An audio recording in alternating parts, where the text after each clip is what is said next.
Mr. Dellinger, you were at the Office of Legal Policy for how long?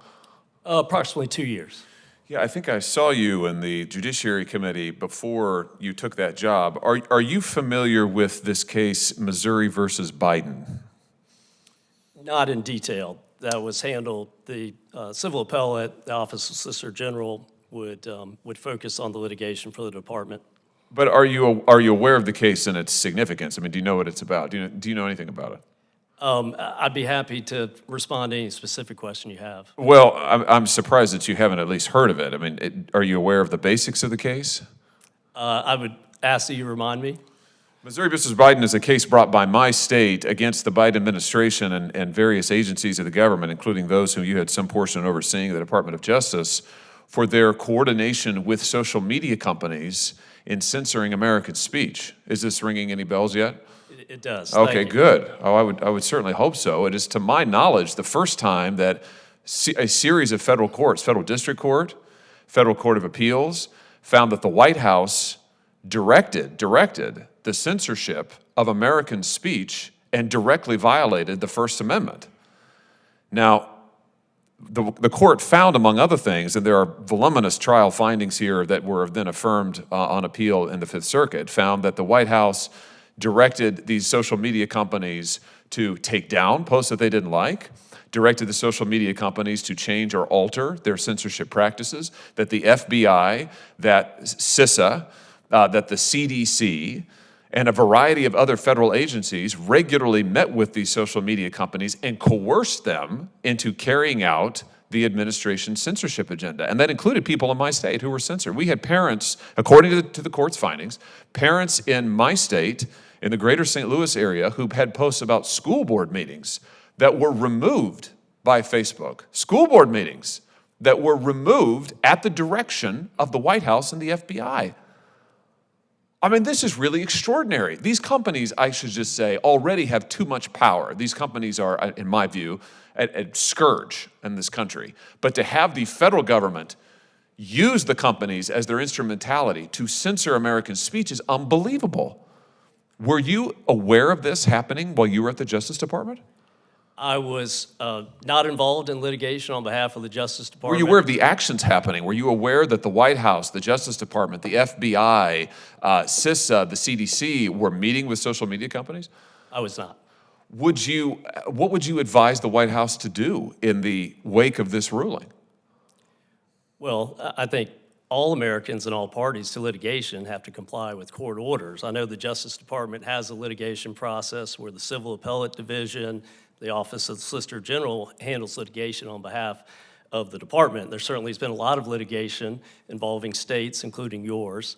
And so, one, you follow the order of the court, and you follow the process on appeal.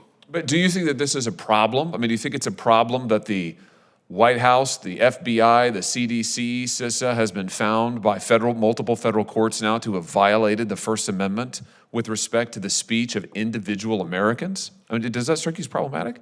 I certainly believe that everyone needs to follow court orders. So if there's been a court finding and a court directive, then all Americans, including the federal government, need to adhere to the court directive. Well, do you think it's appropriate for the White House and other members of the federal government to meet with social media company executives and officials and try to coerce them to carry out the speech agenda of the White House? Do you think that's appropriate? Well, I think what's appropriate is that every federal employee follow the law, respect and honor the First Amendment, don't engage in improper censorship. So to that extent, I agree with you that conduct has to be lawful and constitutional. Were you consulted at any time in the last 2 years about meetings with social media companies, interfacing with social media companies, policy towards social media companies in any way? Well, my office did play a coordinating role to combat human trafficking. And so I'm not aware of any specific meetings, but I know we were one aspect of combating human trafficking. What about combating so-called misinformation, disinformation, malinformation? Right. I was not involved in that. And the Office of Legal Policy has given no advice on that at any time, to the White House, to the Attorney General, to the DAG? No. Again, you've got the Civil Appellate Office Solicitor General, Office Legal Counsel, that type of issue might have fallen in one of those bailiwicks. So your testimony to this committee is you were completely outside of the loop on this at all times. You knew nothing about it. You didn't play any role in it. Your office didn't play any role in any of these meetings with social media companies, and you were not consulted about it at any time. That's correct. Okay. Again, other than on efforts to combat human trafficking. And did that involve any request to change the moderation policies, so-called, of any of these companies, to your knowledge? Not to my knowledge, Senator. Okay.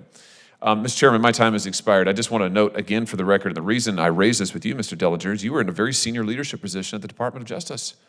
And this is very serious. It is very serious when the American people can't go online and post about a school board meeting and not have the White House censor their speech. I mean, we're not going to have a democracy if you cannot speak in this country. And it wasn't one issue. I advise you to read the case. It was COVID, it was elections, it was school boards, it was the Hunter Biden laptop story, it was everything. It was anything that the White House did not like, that it would label disinformation, malinformation, who knows what. Anything they didn't like, they would go to these companies, and the companies remarkably just complied. Of course, they coerced them to do it, but I'm sure the companies actually enjoy doing it because they enjoy the power. The problem is the only people who don't have power in this scenario are the American people. They're the ones who get screwed in this. And I can just tell you, if we can't have free speech in this country, we can't have free elections in this country, and we don't have a democracy.